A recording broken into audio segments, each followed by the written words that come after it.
Good evening friends, मैं स्मिता पटेल आप सभी का एम्बिशन क्लासेज पर हार्दिक स्वागत करती हूँ। आज मैं हिंदी से रिलेटेड आप लोगों को गद्यांश और पद्यांश की प्रैक्टिस कराने जा रही हूँ।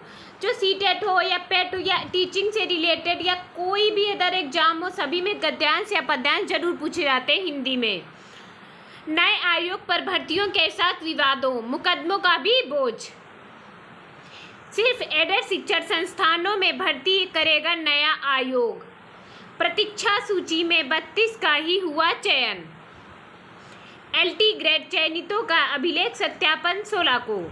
बीएड प्रवेश 7 एवं 8 अगस्त को। नए आयोग से आस, पहले करना होगा महीनों इंतजार। नए आयोग से होगी एडेड संस्थाओं में भी भर्ती। मंत्री यानी उच्च शिक्षा मंत्री योगेंद्र उपाध्याय ने कहा समय से होगी नियुक्ति। अब हमारा गद्यांश है। गांधी जी ने माना। गद्यांश को हम जब स्टार्ट करेंगे तो सबसे पहले में गद्यांश के पैराग्राफ पे बहुत अधिक ध्यान देना है। अगर पैराग्राफ को अच्छे से समझ कर पढ़ेंगे तो हमारे आंसर आपको ढूंढने भी नहीं पड़ेंगे। गांधी जी ने माना कि अहिंसा ईश्वर की कल्पना की तरह अवर्चनीय एवं अगोचर, पर जीवन में इसके आभास होते रहते हैं। 1940 में कलकत्ता के समीप मलिकंदा में अपने शीर्ष साथियों की सभा में गांधी जी ने कहा था, अहिंसा अगर व्यक्ति गुण है तो यह मेरे लिए त्याज्य है। मेरी अहिंसा की कल्पना व्यापक है। मैं तो उसका सेवक हूँ। जो चीज़ करोड़ों की नहीं हो सकती वह मेरे लिए त्याज्य है और मेरे साथियों के लिए भी त्याज्य होनी चाहिए। हम तो यह सिद्ध करने के लिए पैदा हुए हैं कि सत्य और अहिंसा केवल व्यक्तिगत आधार के नियम नहीं है, यह समुदाय, जाति और राष्ट्र की नीति हो सकती है।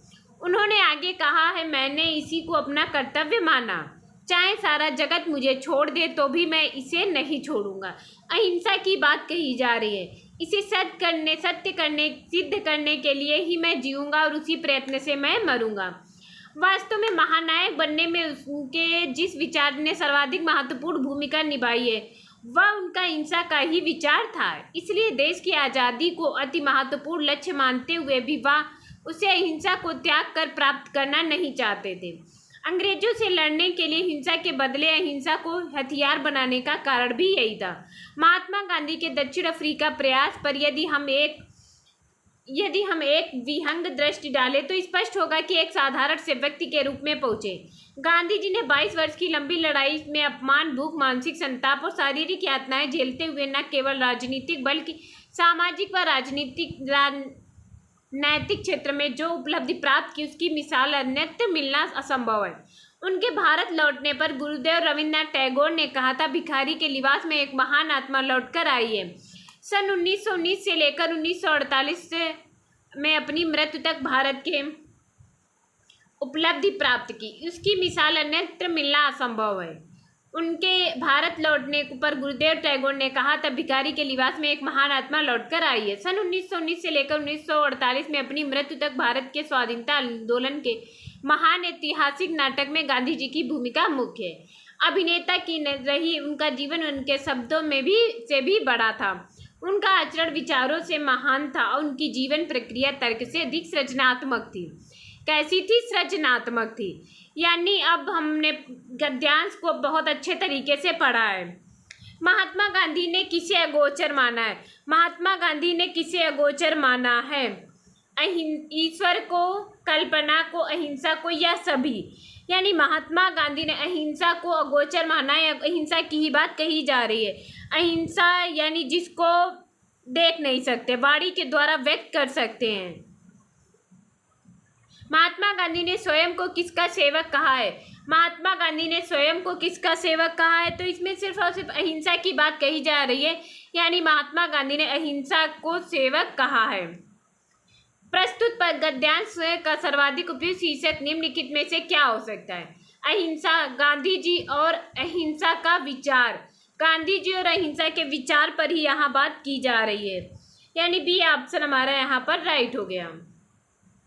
गुरुदेव ने किसे भिखारी जैसा माना है? गुरुदेव जी ने किसे भिखारी जैसा माना है? तो यहाँ पर गांधी के लिबास, महात्मा गांधी को, गांधी के लिबास को, अहिंसक विचारों को, या सभी।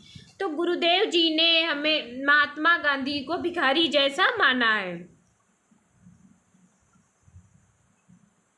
गांधी जी ने किस क्षेत्र में विशेष उपलब्धियां अर्जित की है? यानी गांधी जी ने किस क्षेत्र में विशेष उपलब्धियां अर्जित की है? सामाजिक, राजनीतिक, नैतिक या सभी? तो गांधी जी ने हमारी इन सभी में ही विशेष उपलब्धियां अर्जित की है। स्वतंत्रता आंदोलन यदि एक नाटक था तो इसका नायक कौन था? गांधी जी के बारे में बात कही जा रही है, महात्मा गांधी। अगर हम लोग गद्यांश को बहुत अच्छे से तरीके से समझ के पढ़ेंगे तो एक भी पैराग्राफ का क्वेश्चन हमें गद्यांश से नहीं छाटना होगा। बस गद्यांश अच्छे से पढ़ो, उसके बाद एक एक आंसर आपका निकलता हुआ चला आएगा। सृजनात्मक शब्द क्या है? सृजनात्मक यानी सृजन, जैसे नया कुछ बनाने की प्रक्रिया करना, क्रिया करना। अब इसको सृजनात्मक शब्द क्या है? सृजनात्मक लेखन। अब हम यहाँ पर लिखते हैं जैसे लेखन, तो लेखन का संबंध किससे? सृजनात्मक से।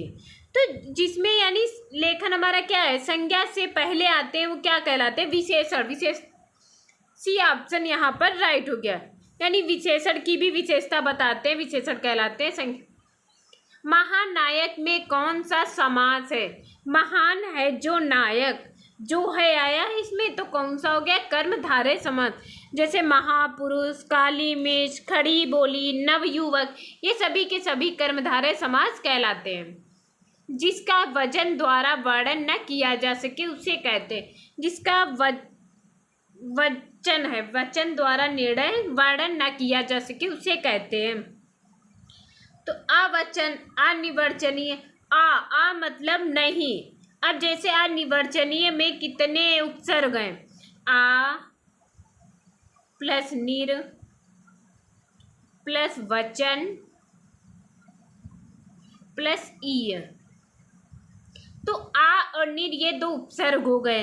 वचन ये हमारा मूल शब्द है, ई या हमारा प्रत्यय हो गया, यानी बी ऑप्शन हमारा यहाँ पर सही हो गया। जिसे वाणी के द्वारा व्यक्त किया जा सके उसे कहते हैं अनिर्वचनीय। सस्वर पठन का मुख्य उद्देश्य है सस्वर यानी स्वर के साथ में पढ़ना, बच्चों को पढ़ने संबंधी झिझक को समाप्त करना।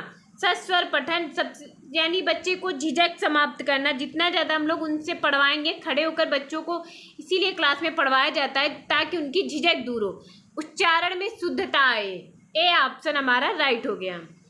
शिक्षक की स्वयं की भाषा प्रयोग की कुशलता बच्चों के भाषा प्रयोग पर कोई प्रभाव नहीं डालती है, बच्चों को अलंकारिक भाषा प्रयोग के लिए प्रेरित करती है, बच्चों को भाषा का अनुकरण करने के लिए बाध्य करती है, बच्चों की भाषा प्रयोग के लिए आदर्श प्रस्तुत करती है। शिक्षक की स्वयं की भाषा प्रयोग की कुशलता बच्चों के भाषा प्रयोग के लिए आदर्श प्रस्तुत करती है। डी ऑप्शन राइट हो गया। भाषा सीखने सिखाने की प्रक्रिया में अर्थ गढ़ने का आधार मुख्यतः अर्थ गढ़ने का आधार, शिक्षक द्वारा अर्थ बताना, शब्दकोश देखना, पाठ्य पुस्तक, समाज सांस्कृतिक परिवेश यानी रीति समाज सांस्कृतिक वातावरण से जोड़कर बच्चों को पढ़ाना सिखाना। डी ऑप्शन यहाँ पर राइट हो गया। मंजू 8वीं कक्षा को हिंदी पढ़ाती है, इस स्तर पर उसे किसके लिए प्रयास करना चाहिए? अलंकार समझाना, छंद समझाना, स्वर पठन, साहित्यिक विधाओं का परिचय। यानी 8वीं के बाद में मंजू 9वीं में जाएगी, 9th में पढ़ेगी, तो थोड़ा बहुत उसे साहित्यिक विधाओं का परिचय करा देना चाहिए ताकि वो जब 9th में जाए तो उसे कुछ भी नया ना लगे, थोड़ा बहुत समझ में आए, ये ना लगे कि टीचर हमें क्या पढ़ा रहे हैं। बच्चे प्रारंभ से एक भाषिक होते, द्विभाषी होते, बहुभाषिक होते, भाषा में कमजोर होते। जब बच्चे प्रारंभ में यानी छोटे होते हैं तो जो भाषा हम उनके सामने प्रयोग करते हैं, चाहे वह अंग्रेजी हो, हिंदी हो, जैसी हम उनके सामने बोलने लगते हैं बच्चा हमारी नकल करता है, यानी बहुभाषिक होते हैं। कक्षा में मौजूद बहुभाषिकता बच्चों को लक्ष्य भाषा सीखने के लिए हतोत्साहित करती है, शिक्षक के लिए एक जटिल और कठोर चुनौती है।